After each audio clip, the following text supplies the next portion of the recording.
Leksjon 1. Hjemmeinnredningsideer. Det høres perfekt ut. Når vi planlegger plassen vår, tror jeg det ville være en god idé å få en statement-lisarmatur til å henge over spisebordet. Absolutt. En unik lysarmatur kan tjene som et fokuspunkt og virkelig heve hele rommets estetikk. Høyre. Det er utrolig hvordan et element kan forvandle et rom og gi karakter, slik at det føles mer innbydende og stilig. Ja. I tillegg lar det oss uttrykke vår personlige stil. Å velge en armatur som appellerer til oss kan skape en varm atmosfære.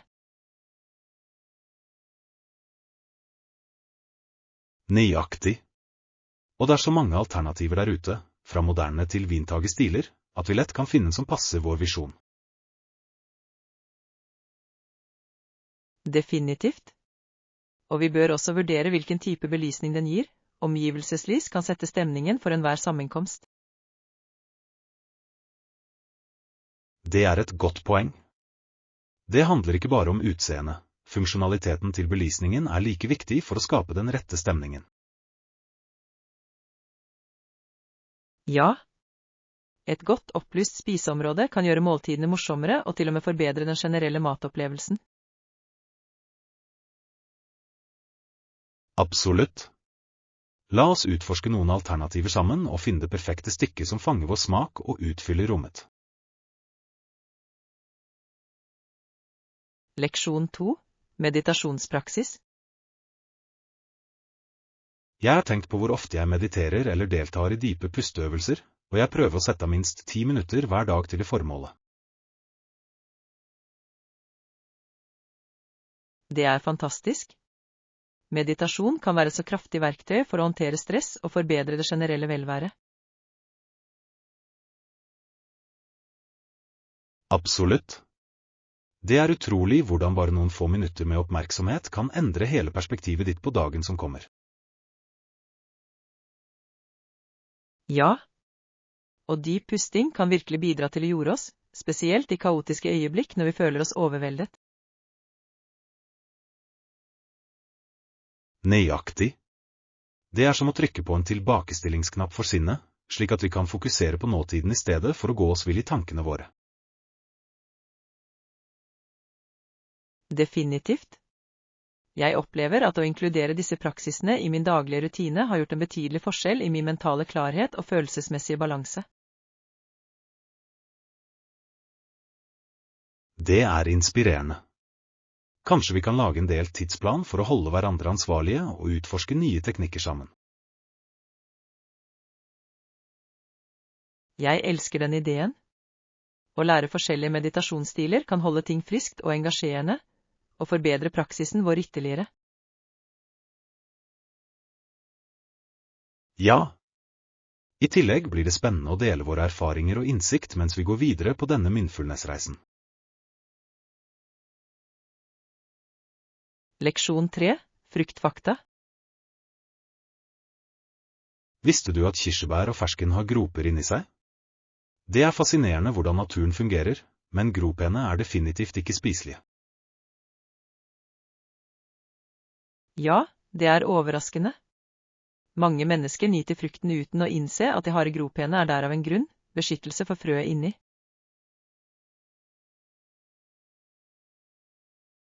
Nøyaktig. Det er interessant hvordan gropen fungerer som et skjold, som sikrer at frøet til slutt kan vokse til et nytt tre. Og det er en påminnelse om at ikke alt i naturen er ment å bli konsumert, noen deler spiller en viktig rolle i plantens livssyklus. Høyre. I tillegg er det avgjørende for oss å være oppmerksomme på hva vi spiser, siden noen groper kan være giftige hvis de svelges. Definitivt.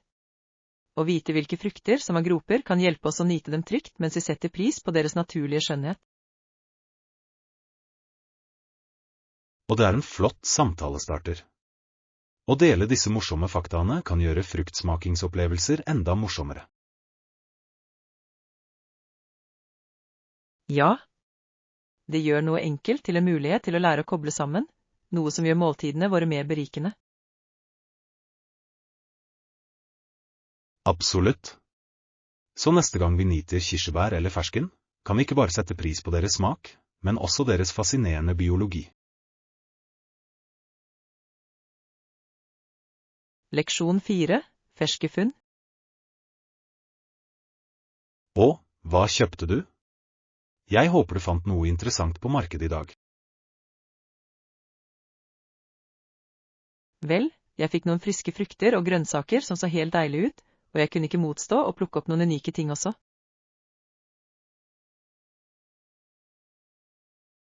Det høres fantastisk ut. Ferske råvarer kan utgjøre en slik forskjell i måltidene vi tilbereder. Hva slags frukt fikk du? Jeg fant noen spreke jordbær og modne avokadoer, som jeg planlegger å bruke i en salat senere.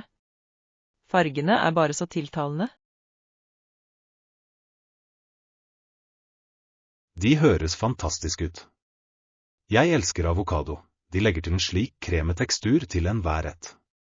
Fikk du noen interessante grønnsaker? Ja, jeg plukket opp noen arvetomater og en haug med grønnkål. Jeg har hatt lyst til å prøve en ny oppskrift med dem, så jeg gleder meg. Heirlumtomater er et godt valg. Smaken deres er så rik og søt sammenlignet med vanlige tomater. Har du en spesifikk oppskrift i tankene? Jeg tenker på å lage en frisk salat med en sitrusdressing for å virkelig fremheve smakene til tomatene og grønnsakene. Det høres deilig ut. Friske salater er perfekte for sommeren. Du må fortelle meg hvordan det blir, så jeg kan prøve det også. Leksjon 5. Strandplaner. Ja, jeg vil gjerne gå til stranden i år. Det er så lenge siden jeg har kjent sanden mellom tærne. Det høres fantastisk ut. Stranden er en fantastisk ferie, spesielt med solen og lyden av bølgene. Hvor synes du vi bør gå? Jeg har tenkt på det vakre kyststedet vi besøkte sist gang. Naturen var fantastisk, og vannet var så forfriskende.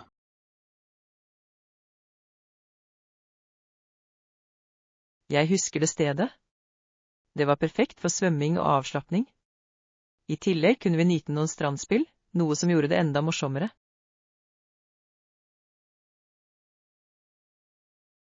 Nøyaktig. Jeg gleder meg til å spille sandvolleyball og kanskje til og med prøve å surfe igjen. Det er så spennende. Surfing høres spennende ut. Bare husk å ta med rikelig med solkrem, så vi ikke ender opp med solbrenthet som forrige gang. Godt poeng. Å holde seg beskyttet mot solen er så viktig, spesielt når vi tilbringer hele dagen ute. Ja. Jeg skal også pakke litt snacks og drinker, så vi kan nyte mens vi nyter solen. Perfekt. En stranddag fylt med god mat og aktiviteter høres ut som den ideelle måten å tilbringe en sommerdag på. Leksjon 6. Shoppingtips. Sørg for å vite målene dine før du handler.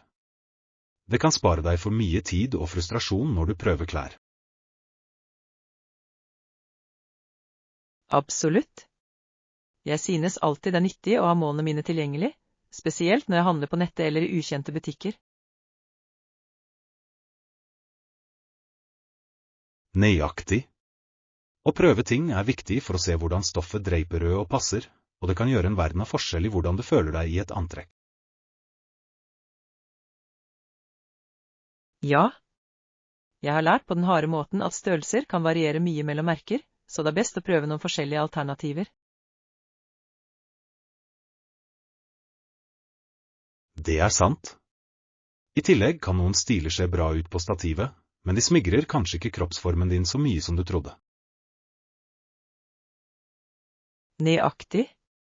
Og det er alltid en god idé å bevege seg litt rundt i klærne for å sikre at de er komfortable til hverdagsbruk. Definitivt. Ingen ønsker å kjøpe noe som ser bra ut, men som føles begrenset eller vanskelig. Nøyaktig. Shopping skal være en morsom opplevelse, ikke en stressende en. Å kjenne målene dine hjelper virkelig med å gjøre det morsomt. Og hvis noe ikke passer, ikke nøl med å be om hjelp fra personalet. De kan ofte gi verdifulle råd om størrelse og stiler.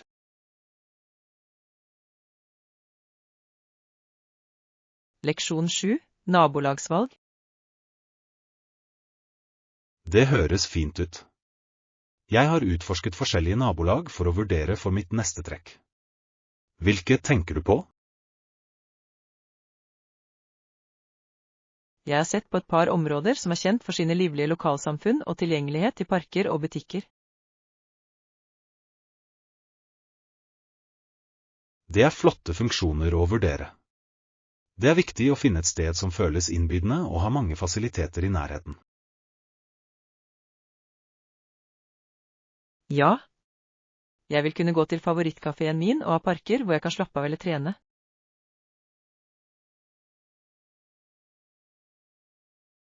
Nøyaktig. Et nabolag med en god blanding av aktiviteter og en vennlig atmosfære kan virkelig forbedre livsopplevelsen din. I tillegg er det et stort pluss å være nær offentlig transport.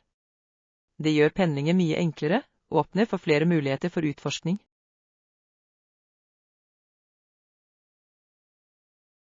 Definitivt. Har du funnet noen spesifikke nabolag som skiller seg ut for deg? Ja, det er et område som har en god fellesskapsstemning og har vertskap for lokale arrangementer, som jeg synes ville vært morsomt å være en del av. Det høres perfekt ut.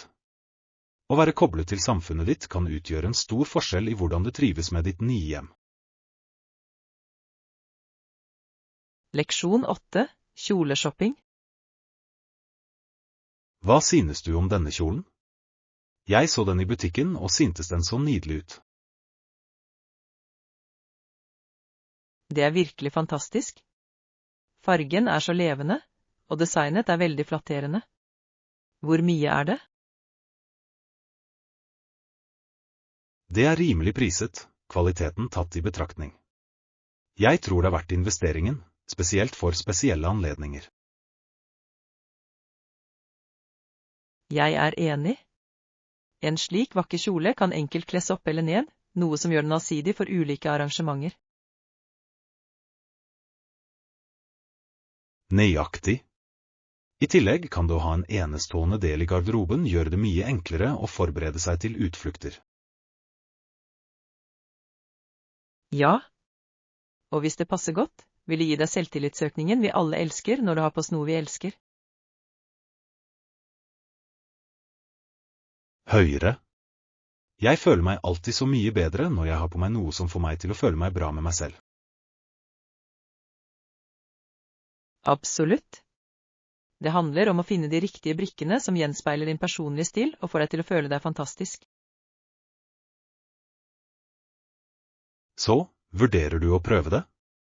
Jeg vedder på at den vil se enda bedre ut når du har den på. Leksjon 9. Utvidelseskonsepter. Utvidelsen av grenser gjennom å erobre nytt land har alltid fascinert meg, spesielt hvordan det former samfunn. Ja, det er bemerkelsesverdig hvordan ulike kulturer har samhandlet gjennom historien, som ofte har ført til betydelige endringer i livsstil og styring. Nøyaktig. En bemerkelsesverdig skikkelse i denne sammenhengen er Walter Camp, som var en Yale-spiller og spilte en sentral rolle i utviklingen av amerikansk fotball. Det er en interessant forbindelse. Innovasjonene hans påvirket ikke bare sport, men reflekterte også de bredere kulturelle endringene som skjedde på den tiden. Absolutt. Sport kan tjene som et speil for samfunnet, og vise frem verdier som lagarbeid, konkurranse og til og med nasjonal stolthet. Ja. Det er fascinerende hvordan utviklingen av sport ofte går parallelt med utvidelsen av territorier og kulturelle utvekslinger. Og lærdommene fra disse historiske utvidelsene kan informere vår forståelse av samarbeid og konflikt i dagens verden. Nøyaktig. Ved å studere fortiden kan vi få innsikt i hvordan vi kan navigere i nåværende utfordringer mer effektivt. Så sant. Det er viktig å huske at historien ikke bare handler om datoer og hendelser, den reflekterer menneskelige erfaringer og relasjoner gjennom tid. Leksjon 10. Støttende omgivelser. Jeg har lært at å omgi deg med støttende mennesker virkelig kan oppmuntre deg til å nå dine mål og overvinne utfordringer. Absolutt. Å ha et sterkt støttesystem gjør en betydelig forskjell i vår motivasjon og motstandskraft i tøffe tider. Nøyaktig. Det er utrolig hvordan noen få oppmuntrende ord fra venner eller familie kan løfte humøret ditt og inspirere deg til å fortsette. Ja. Når vi omgir oss med positivitet, skaper det et miljø hvor vi kan trives og forfølge våre lidenskaper.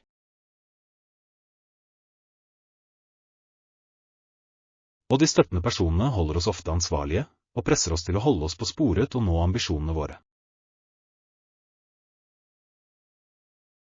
Definitivt. Det er viktig å velge venner som tror på oss og potensialet vårt, da det kan fremme vekst og selvtillit. Jeg kunne ikke vært mer enig. Det er avgjørende å distansere oss fra negativitet, som kan tappe energien og motivasjonen vår. Ja. Å fremme relasjoner med oppløftende mennesker kan føre til et mer tilfredsstillende og produktivt liv totalt sett. Så la oss fortsette å oppmuntre hverandre og bygge et nettverk av positivitet og støtte mens vi forfølger drømmene våre. Leksjon 11. Strømgjenoppretting. Øyeblikk. Greit, ta deg god tid.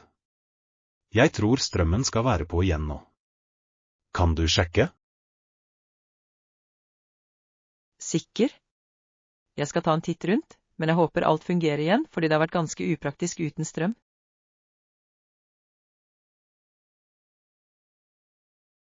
Jeg vet. Det er utrolig hvor mye vi er avhengig av strøm for våre daglige aktiviteter, fra matlaging til å holde kontakten med andre. Nøyaktig. Jeg var midt i å lage middag da strømmen gikk, og det satte virkelig planene mine for kvelden av.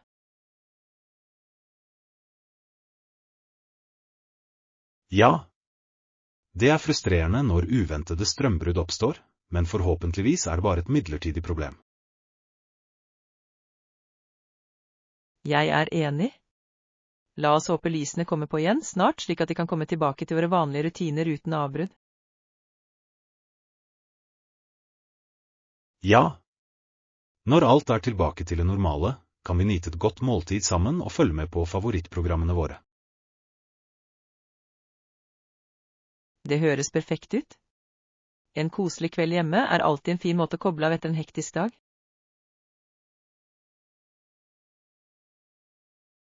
Absolutt. Så, krysser fingrene for at strømmen kommer raskt tilbake, og vi kan komme tilbake til å nyte kvelden.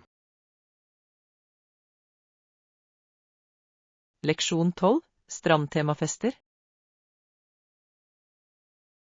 Jeg har alltid elsket fester med strandtema. De gir en så morsom og avslappet stemning til enhver sammenkomst. Hva synes du? Jeg er helt enig. Det er noe så gledelig med fargene, dekorasjonene og atmosfæren som gjør strandfestene uforglemmelige.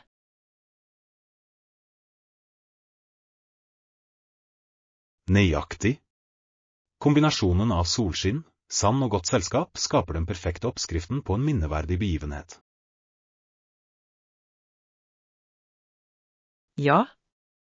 I tillegg kan du være kreativ med strandspill, tropiske drinker og deilige snacks som passer perfekt til temaet.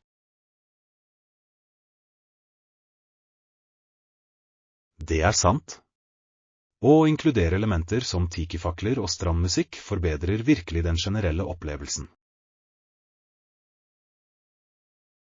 Absolutt. Det handler om å skape den festlige atmosfæren, så når alle slipper seg løs og kose seg.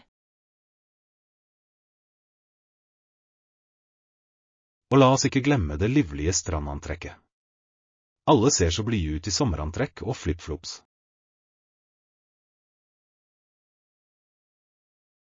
Ja, det oppmuntrer folk til å uttrykke seg, omfavne den morsomme ånden på stranden.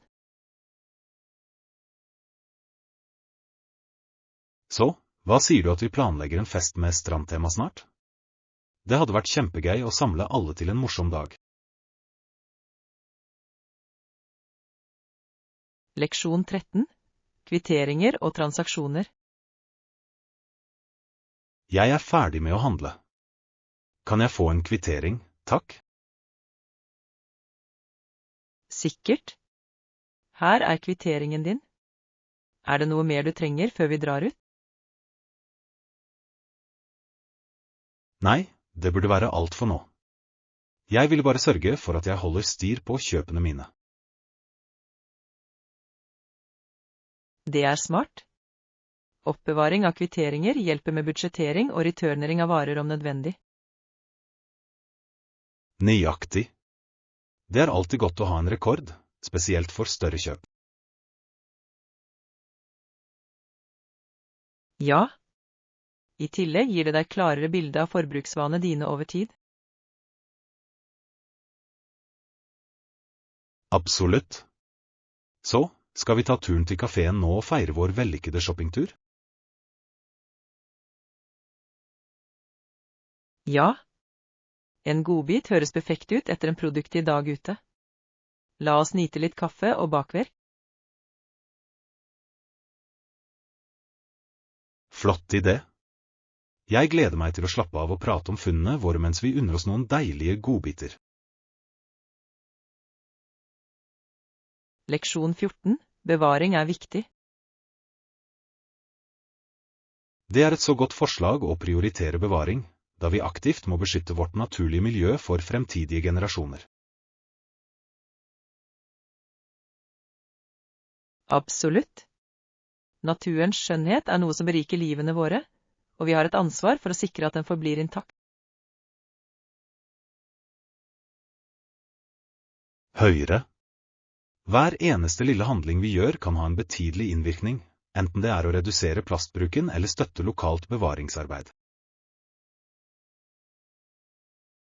Ja. Det er inspirerende å se lokalsamfunn komme sammen for å delta i opprydningsaksjoner og treplantingsinitiativer. Definitivt. Disse grasrotbevegelsene hjelper ikke bare miljøet, men fremmer også en følelse av fellesskap og bevissthet blant folk. Å utdanne oss om det lokale dyrelivet og økosystemene er avgjørende for å forstå hvordan vi kan beskytte dem effektivt. Nøyaktig. Jo mer vi lærer, jo bedre rustet er vi til å gå inn for politikk som ivaretar våre naturressurser. I tillegg kan det involvere yngre generasjoner i bevaringsarbeidet gi en følelse av forvaltning, ansvar overfor planeten. Ja. Hvis vi inspirerer ungdommene til å sette pris på naturen, vil de ha større sannsynlighet for å fortsette denne innsatsen i fremtiden. Leksjon 15. Nye muligheter. Det høres lovende ut. Planlegger de å åpne nye kontorer der, eller handler det mer om å utvide de eksisterende? Fra det jeg har hørt, er de definitivt ute etter å etablere nye lokasjoner, som virkelig kan forbedre deres tilstedeværelse i markedet. Det er spennende. Utvidelse kan føre til flere jobbmuligheter og hjelpe selskapet til å trives i ulike regioner. Absolutt. Det er et strategisk grep som også kan fremme samarbeid mellom team på tvers av forskjellige lokasjoner. Høyre. Med den riktige infrastrukturen på plass, kan de utnytte lokale talenter og tilpasse seg behovene til ulike lokalsamfunn. Ja. I tillegg kan nye kontorer skape en frisk energi som ofte bringer innovasjon og kreativitet i teamet. Nøyaktig. Det handler om å utnytte de nye områdene for å inspirere til samarbeid og drive fremgang. Og jeg ser for meg at de vil investere opplæring og ressurser for å sikre at alle er på samme side. Absolutt. Et sterkt grunnlag er nøkkelen til vellykket ekspansjon, og det høres ut som de er på rett spor. Leksjon 16. Leilighetssøk. For å samle all informasjon jeg trenger for leilighetssøket mitt, har jeg utforsket forskjellige nabolag og deres fasiliteter. Det høres ut som en smart tilnærming. Det er viktig å vurdere ikke bare selve leiligheten, men også området rundt og hva den tilbyr. Nøyaktig. Jeg ønsker å finne et sted som føles komfortabelt og praktisk, som gjør hverdagen enklere og morsommere. Og ikke glem å sjekke ut offentlige transportmuligheter og nærliggende dagligvarebutikker, de kan virkelig gjøre en forskjell. Absolutt. Å ha tilgang til viktige tjenester i nærheten kan spare mye tid og bryderi i det lange løp. I tillegg kan det utforske lokale parker og rekreasjonsområder bidra til å sikre at det er steder å slappe av og nyte naturen. Flott poeng. Jeg vil føle meg knyttet til samfunnet mitt, og uterom kan definitivt forbedre den opplevelsen. Ja. Det høres ut som om du virkelig tenker på dette, noe som er viktig for å finne den rette passformen. Takk. Jeg setter pris på din støtte. Jeg skal holde deg oppdatert på fremgangen min mens jeg fortsetter dette søket. Leksjon 17. Turplanlegging. Hei, jeg vurderer å planlegge en tur neste måned, og jeg vil gjerne høre eventuelle forslag du måtte ha om hvor du skal dra. Det høres spennende ut. Avhengig av hva slags opplevelse du leter etter, er det så mange utrolige destinasjoner å vurdere.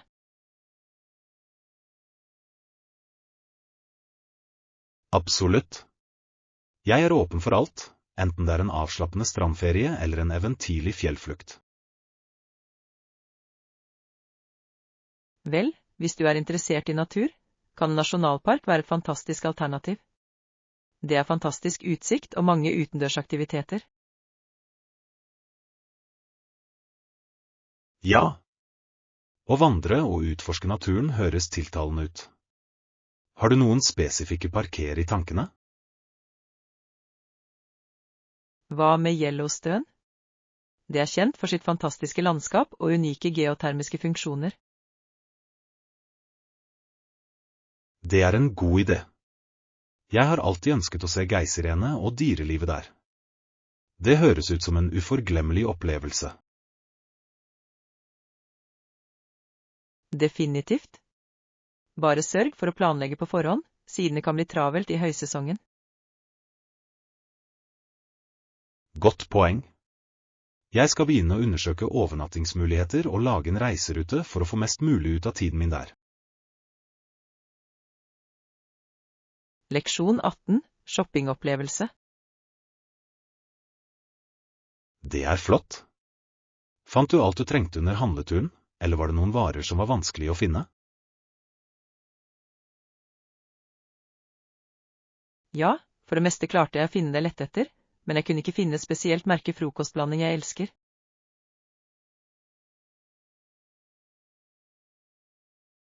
Det er alltid frustrerende. Det virker som om visse produkter kan være unnvikende, spesielt når du virkelig vil ha dem. Nøyaktig. Jeg synes det er nyttig å sjekke på nettet før du går for å se om de har det på lager, men noen ganger går det ikke.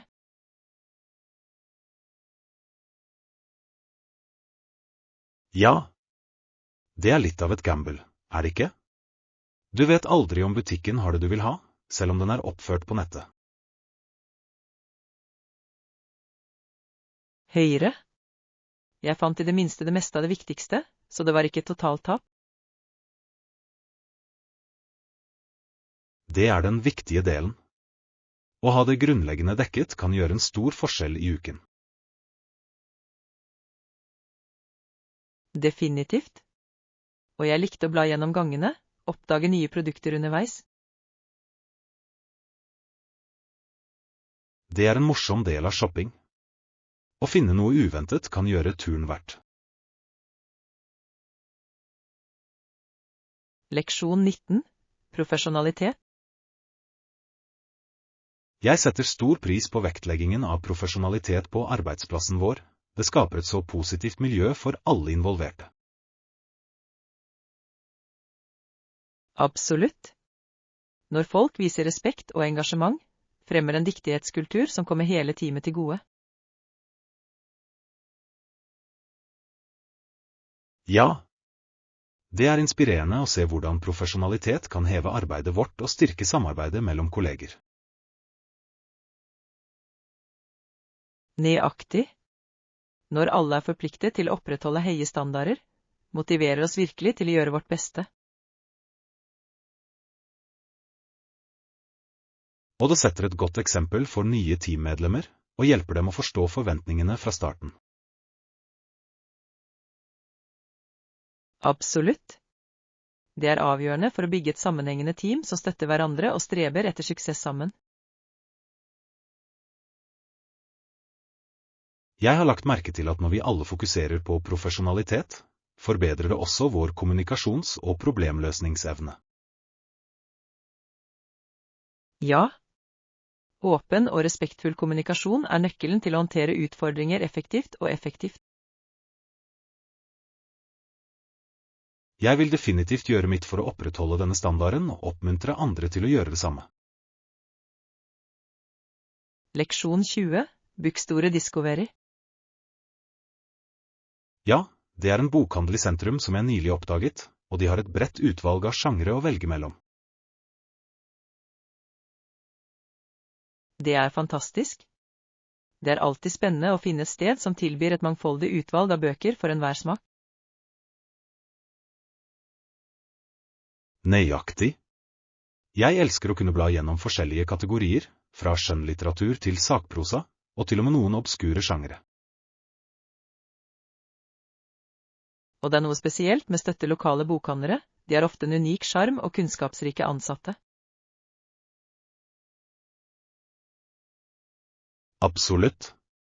I tillegg er mange av dem vertskap for arrangementer som forfatteropplesninger og bokklubber, som kan være en fin måte å få kontakt med andre. Ja. Jeg har alltid likt å delta på disse arrangementene, de gir en fantastisk mulighet til å møte andre bokelskere. Å oppdage nye forfattere eller titler gjennom anbefalinger fra personalet kan føre til store leseeventyr. Nøyaktig. Jeg setter pris på når ansatte brenner for bøker, det gjør opplevelsen mye morsommere.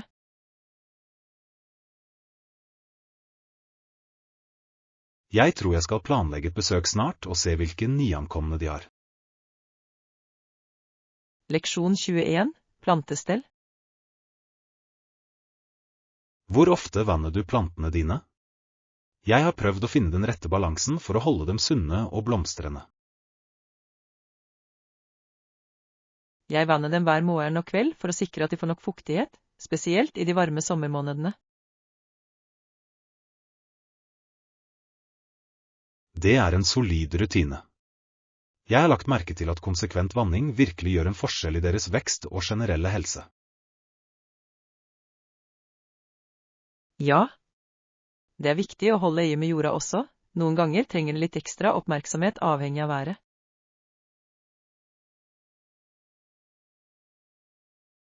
Nøyaktig. Overvanning kan være like skadelig, så det er avgjørende å forstå behovene til hver plante. Absolutt.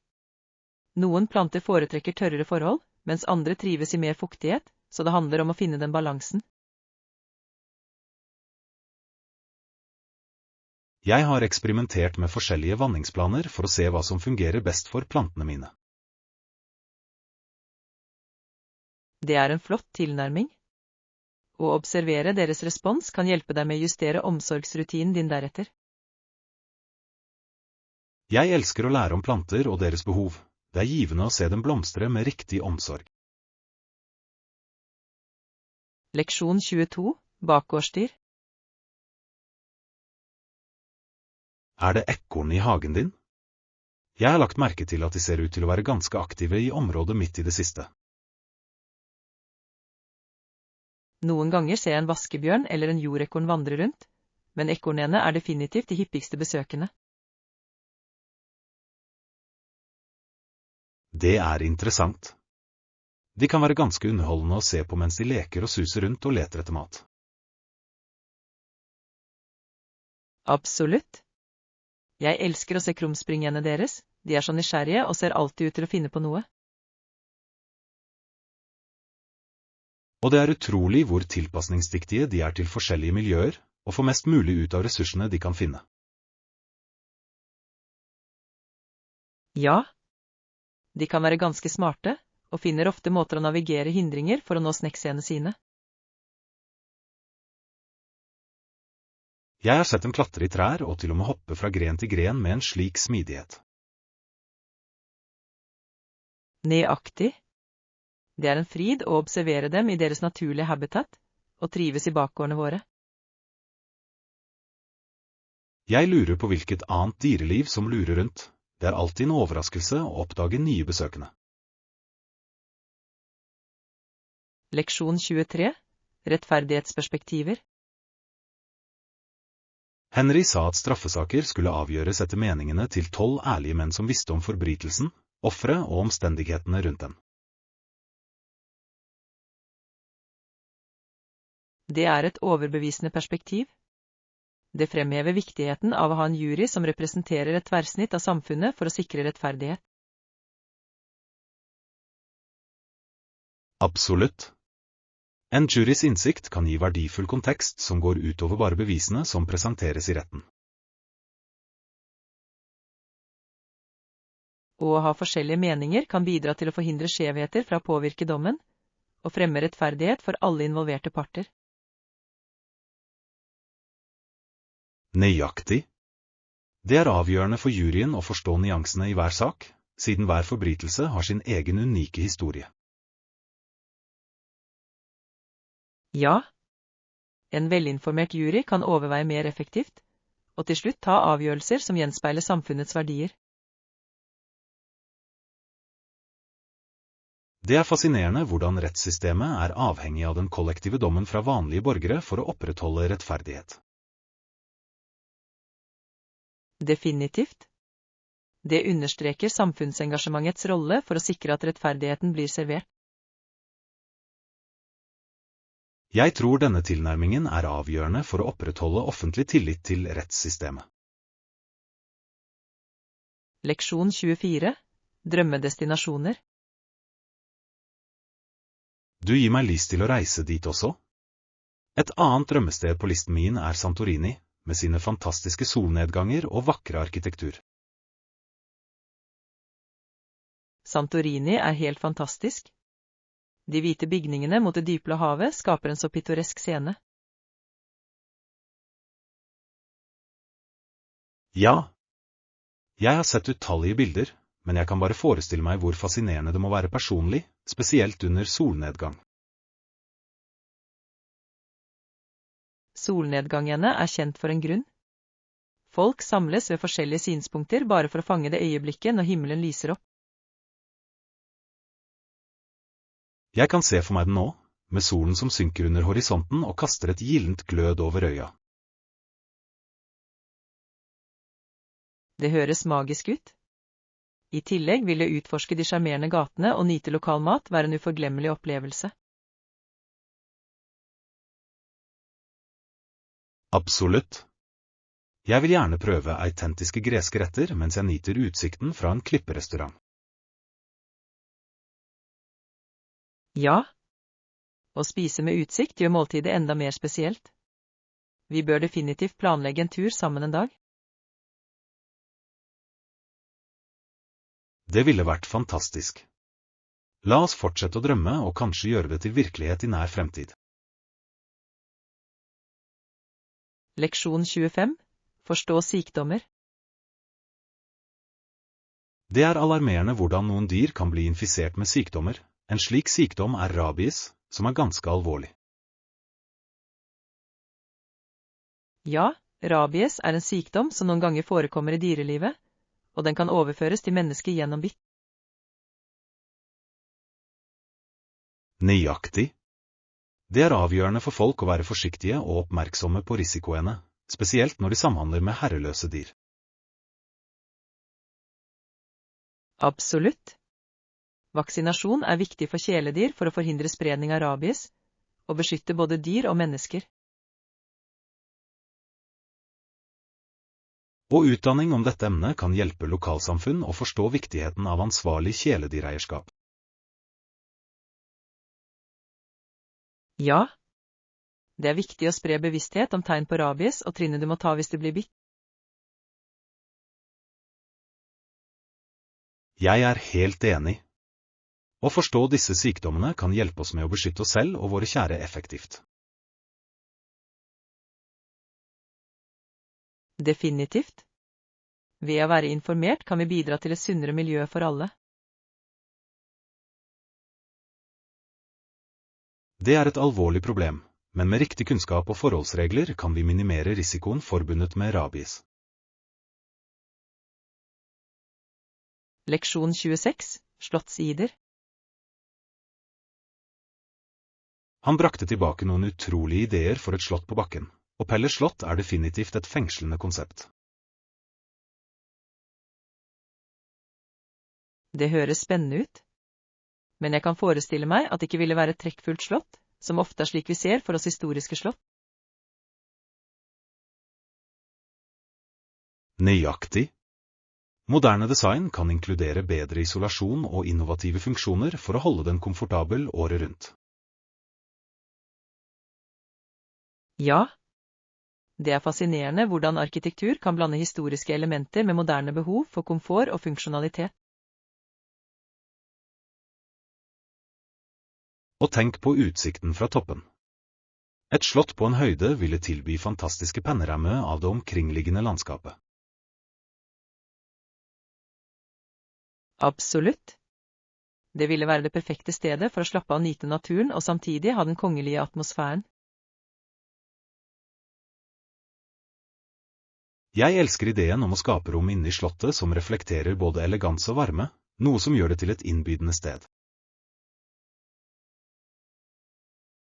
Definitivt. Det ville være viktig å designe områder for sammenkomster og feiringer, for å sikre at det føles levende og levende. La oss fortsette å drømme om dette slottet. Hvem vet hvilke kreative prosjekter vi kan komme med i fremtiden? Leksjon 27. Samlemarked. Du kan selge samleobjekter for $100 i butikken din eller på nettet, spesielt med kataloger som viser verdien av gjenstander. Det er sant. Å ha en godt organisert katalog kan tiltrekke seriøse kjøpere som leter etter spesifikke samleobjekter. Nøyaktig. Det bidrar til å etablere tillit og legitimitet, slik at kundene kan se verdien og detaljene til hver vare.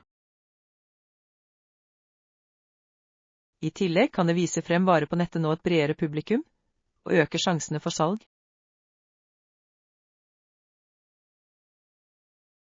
Ja.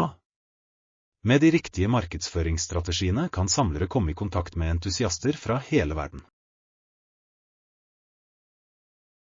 Å være vertskap for arrangementer eller auksjoner kan skape begeistring rundt sjeldne gjenstander, og trekke inn potensielle kjøpere. Det er et dynamisk marked, og å holde seg informert om trender kan hjelpe selgere med å justere strategiene sine effektivt. Absolutt. Å forstå interessene til samlere er nøkkelen til å lykkes med å navigere i denne virksomheten. La oss utforske verden av samleobjekter sammen. Det er så mye å lære og oppdage. Leksjon 28. Hobbyer og interesser. Om deg, det høres interessant ut. Hva slags hobbyer har du prøvd ut i det siste? Jeg har eksperimentert med maling og tok til og med noen nettkurs for å forbedre ferdighetene mine. Det er fantastisk. Maling kan være en slik terapeutisk måte å uttrykke kreativitet og slappe av. Ja, jeg synes det er utrolig avslappende å lage noe fra bunnen av, og det lar meg utforske forskjellige stiler. Jeg kan tenke meg. Har du prøvd noen spesifikke teknikker eller medier, som akvareller eller akryl? Jeg har for det meste brukt akryl, siden de tørker raskt og gir mulighet for lagdeling, noe jeg virkelig liker. Det høres veldig gøy ut. Jeg har alltid beundret kunstnere som kan forvandle et tomt lerret til et vakkert stykke. Takk. Jeg lærer fortsatt, men hvert maleri føles som et nytt eventyr, og jeg elsker prosessen.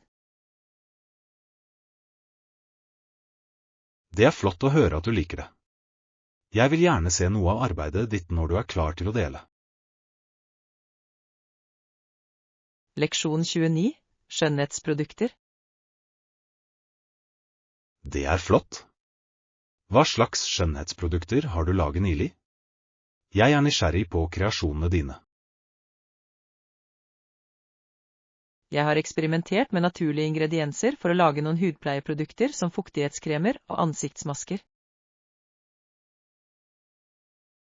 Det høres fantastisk ut. Å bruke naturlige ingredienser kan være så gunstig for huden, og det er også miljøvennlig. Absolutt. Jeg elsker å vite nøyaktig hva som ligger i produktene jeg bruker, og det er morsomt å tilpasse dem til min hudtype. Ja. I tillegg kan du å lage dine egne produkter spare penger i det lange løp sammenlignet med butikkjøpte varer. Nøyaktig. Og jeg liker prosessen med å blande forskjellige ingredienser og se hvordan de fungerer sammen.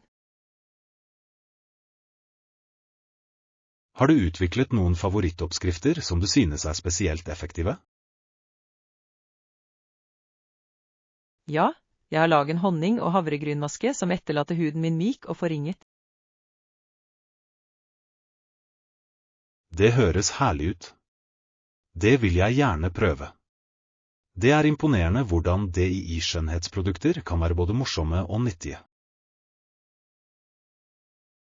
Leksjon 30. Politiske diskusjoner. En fra Madame Thatcher. Det er ikke problemet jeg kjenner igjen.